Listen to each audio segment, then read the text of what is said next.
Olá, dando continuidade à nossa série Vencendo Gigantes, hoje vamos falar sobre Gideão. Em Juízes 6, a partir do verso 12, a palavra do Senhor nos diz assim: O anjo do Senhor apareceu a Gideão e disse: O Senhor está com você, guerreiro corajoso. Gideão respondeu: Meu Senhor, se o Senhor está conosco, por que nos aconteceu tudo isso? E onde estão os milagres de que os nossos antepassados nos falaram? Acaso não disseram: o Senhor nos tirou do Egito? Agora, porém, o Senhor nos abandonou e nos entregou nas mãos dos midianitas. Então o Senhor se voltou para ele e disse: Vá com a força que você tem e liberte Israel dos midianitas. Sou eu quem os envia. E, meu amado, a gente vai ver durante todo o livro de Juízes a seguinte frase: E o povo de Israel fazia o que era mal aos olhos de Deus. Como esse povo deu trabalho. A gente vai ver que durante todo o livro de Juízes, esse povo ele aprontava, né? Então o que acontecia? Durante todo o processo da desobediência do povo, Deus levantava um povo ali, um povo vizinho, seja eles os edomitas, os moabitas, os midianitas, o povo os filisteus, e esse povo subjugava o povo de Israel. E era durante todo esse processo de opressão desse povo vizinho, Israel se lembrava de quem os tirou do Egito. E aí Deus levantava um juiz, e esse juiz, né, capacitado por Deus, eles livravam o povo de Israel. Amém? E no texto a gente vai ver que o povo em questão eram os midianitas. Durante 7 anos esse povo, eles oprimiram de uma forma sem igual o povo de Israel. A palavra nos conta que o povo, eles ficavam com medo, eles se escondiam, e os midianitas chegavam e destruíam tudo aquilo que foi semeado, que foi plantado pelo povo de Israel, deixando o povo numa tremenda miséria.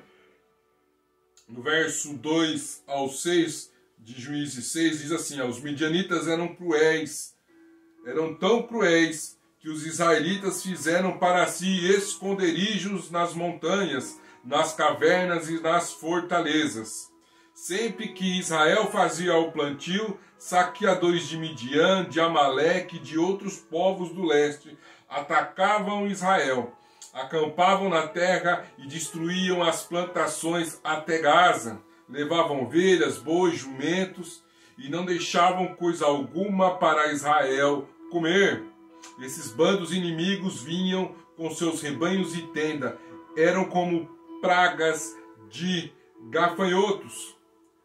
Meus amados, só que uma das coisas que eu acho muito interessante no livro de Juízes era a forma como Deus usava para libertar o povo. Quais eram os métodos que Deus usava para que o povo fosse liberto da escravidão, que eles fossem libertos da opressão. E a palavra nos conta que ele escolhe um rapaz por nome de Gideão, filho de Joás, da tribo de Manassés. E por incrível que pareça, ele estava escondido numa prensa de uva, né? Em alguns textos falam num lagar, que era onde o pessoal prensava as uvas para que fizesse o vinho, e ele estava ali escondido malhando o lagar. E quando o anjo do Senhor chega até Gideão, Gideão escondido ali, ele fala assim, que ele era o menor da sua família, o mais insignificante da sua casa, né? Era o mais fraco. E quantos de nós nos achamos, assim como Gideão, insignificantes e incapazes de cumprirmos uma determinada missão? Você já parou para pensar sobre isso? Só que, meu amado, quando somos convocados por Deus, a gente precisa deixar o medo, a gente precisa deixar as incertezas de lado e cumprir e acreditar naquilo que Deus coloca em nossas mãos. Em 1 Coríntios 1:27 nos diz assim: pelo contrário, Deus escolheu as coisas que o mundo considera como loucura para envergonhar as sábias, assim como escolheu as coisas fracas para envergonhar os poderosos. Então, meu amado, não tenha medo, confie, Deus o ajudará. E a gente vai ver que durante o texto, Gideão pede um sinal para saber mesmo se era Deus que estava com ele ou se era alguma coisa da sua cabeça. E Deus vai ali e responde, né, ao sinal que Gideão pede. Mesmo com os medos e incertezas, quando Deus dá a sua palavra, podemos ficar tranquilos. Meu amado, então fique tranquilo, não tenha medo. Se Deus está te chamando, se Deus está te mostrando, né, se Ele já deu sinal, vá em frente, porque o que Deus tem é grandioso na sua vida. E uma das primeiras missões que Deus dá a Gideão era que ele destruísse todos os ídolos de Baal que estavam ali na sua casa, todos os altares, era para ele destruir tudo, pegar o segundo novilho e sacrificar ao Senhor Jesus, ao Senhor Deus. E aí a gente vai ver que por medo de sua família e do povo, ele faz à noite. Então ele vai, ele cumpre, mas ele cumpre à noite, né? No verso 27 diz assim, ó, Gideão levou 10 de seus servos e fez o que o Senhor mandou, porém fez tudo de noite, com medo de sua família e do seu povo. A Bíblia diz que ao amanhecer, depois que Gideão destruiu tudo, o povo levanta e vê toda aquela destruição, né, todos os altares destruídos, todos os ídolos destruídos, e eles ficam tão furiosos que eles vão até a casa do pai de Gideão, a casa de Joás, e eles interpelam, falam, não, que você mate o seu filho, né, porque ele destruiu os altares dos nossos deuses. Porém, a gente vai ver uma atitude muito importante, né, uma atitude assim de pai, que mesmo Gideão tendo destruído os altares dele, Joás, que ele tinha montado, ele falou, não, que se Baal se sentiu ofendido, ele que vai e lute com Gideão.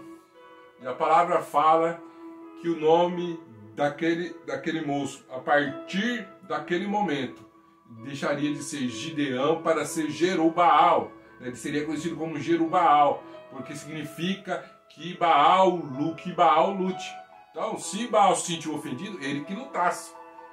Mas Joás não ia pôr a mão no próprio filho dele.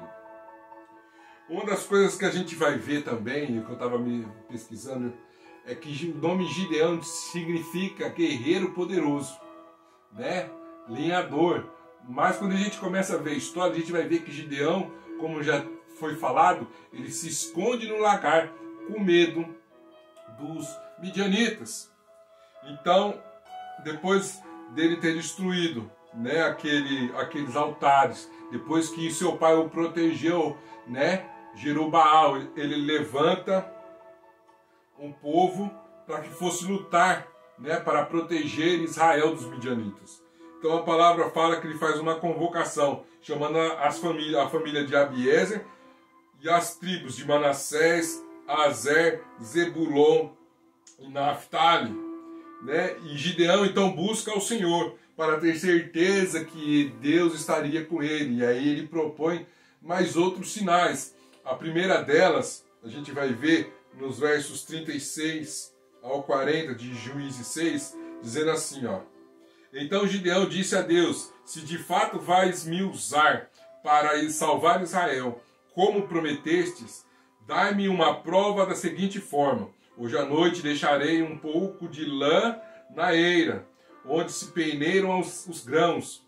Se pela manhã a lã estiver molhada de orvalho, mas o chão estiver seco, saberei que vais me ajudar a salvar a Israel como prometestes. E foi exatamente isso que aconteceu. Na manhã seguinte, bem cedo, Gideão se levantou, espremeu a lã e recolheu uma tigela cheia de água. Então Gideão disse a Deus, peço que não fiques irado comigo, mas que me permitas fazer mais um pedido. Deixe-me usar esta lã para mais uma prova. Desta vez que a lã fique seca e o chão ao redor dela fique coberto de orvalho. Naquela noite Deus fez o que Gideão havia pedido. Pela manhã a lã estava seca, mas o chão estava coberto com orvalho. Quando Gideão viu, depois dessas duas provas, que Deus estaria com ele, ele pega 32.000 homens para se acampar junto à fonte de Herode. E Deus, com sua infinita sabedoria, ele olha assim e fala, não, 32.000 ainda é um número grande de soldados. Se eles vencer, eles vão achar que foram eles que venceram e não foi Deus, não fui eu que venci. Então a palavra fala que ele chama Gideão e fala, conversa com esses homens e fala que aqueles que estiverem com medo, que voltem. E a palavra fala que 22.000 homens voltam para suas casas, estando 10.000 combatentes. Mas mesmo assim, para Deus, os 10.000 ainda eram muitos. Então Deus propõe para que o Gideão leve os soldados até uma fonte, e aqueles que beberem da água, como se fosse um cachorrinho, que enfiasse a cara na água, era esses a quem Deus queria. E a palavra fala que sobraram apenas 300 homens. E foi com esses 300 homens que Deus venceu, os midianitas. A palavra fala que Gideão ainda ele vai dar uma olhada junto ao acampamento inimigo, e ele olha e vê aquele acampamento com aquele como se fosse um enxame de muitos e muitos soldados, assim como se fosse a areia da praia. E a palavra nos relata que ele volta, e ali ele tem uma conversa com um homem que dá o sinal, que fala assim que teve um sonho, e explica tudo para Gideão. Então Gideão pega aqueles 300 homens, separa em 3 destacamentos de 100 e fala, faça tudo o que eu fizer. E a palavra nos conta que para cada soldado ele dá um chofar e ele dá um cântaro vazio com uma tocha dentro. E a palavra em Juízes 7, 17 ao 18, fala assim, olhem para mim, disse ele, quando chegarmos à beira do acampamento, faça o que eu fizer. Assim que eu e todos os que estiverem comigo tocarmos nossas trombetas, toquem as suas também ao redor do acampamento e gritem, pelo Senhor e por Gideão. Assim chegaram a Arraial, na troca de turno ali entre os soldados dos midianitas. Então aqueles 3 destacamentos estavam separados. E quando eles tocaram o chofar, eles jogam aquele cântaro no chão e gritam, pelo Senhor e por Gideão. E a palavra nos conta que aqueles midianitas, eles olham aqueles soldados e era como se tivesse quadruplicado, era tantos que eles começam a ficar distraídos e começam a matar um ao outro. Aqueles soldados midianitas e os seus aliados, eles começam a matar um ao outro e eles começam a fugir. E aí eles ainda tentam fugir ali pela tribo de Efraim, quando eles são pegos ali, o rei dos midianitas, eles são pegos ali, eles são destruídos. Mas, meu amado, não sei quais são os seus desafios, aquilo que Deus te chamou a fazer. Eu muito menos sei quais são os seus medos. Mas se Deus te chamou, se Deus está te capacitando, se Ele está te mostrando o caminho, vá. Não há um gigante sequer que Deus não derrube, meu amado. Então, caminhe ao encontro do cumprimento do seu chamado. Pode ser que o mundo ele não te valorize, mas Deus vê você como uma pessoa especial e Ele quer usar você para o cumprimento do seu chamado. Amém? Vamos orar? Senhor Jesus, queremos te agradecer, papai, por mais esta palavra, pai, por mais este devocional. Eu não sei, ó Deus, o que os teus filhos têm passado, quais são suas lutas, os seus medos, seus desafios, ó Pai. Mas eu creio, Senhor, que há um Deus que assim como fez com Gideão, de um homem medroso que se escondia e fez ele um grande guerreiro. Eu creio e tenho fé que o Senhor vai transformar e dar uma vida nova, uma história nova para o meu amado que está assistindo e que está ouvindo esta mensagem. Ó Deus eterno, Papai querido, que o Senhor possa mudar a história, Senhor, dos teus filhos. Que o Senhor possa dar um novo norte, uma nova unção para que os teus filhos possam cumprir, Pai, os seus chamados, ó Pai. Cumprir, Senhor, aquilo que o Senhor os chamou a fazer, ó Pai. Ó Deus eterno, Papai querido, que os teus filhos nessa hora, Pai, aqueles que ainda não te conhecem, aqueles que ainda, Pai, não têm o seu nome escrito no livro da vida, que o Senhor possa conceder esta graça para que os teus filhos possam, Pai, ter o seu nome escrito, Pai. Que toda cédula de acusação, Pai, que toda palavra ao contrário, Pai, possa cair por terra em um nome do teu Filho amado Jesus Cristo, para que o teu nome venha a ser elevado acima de todo o nome.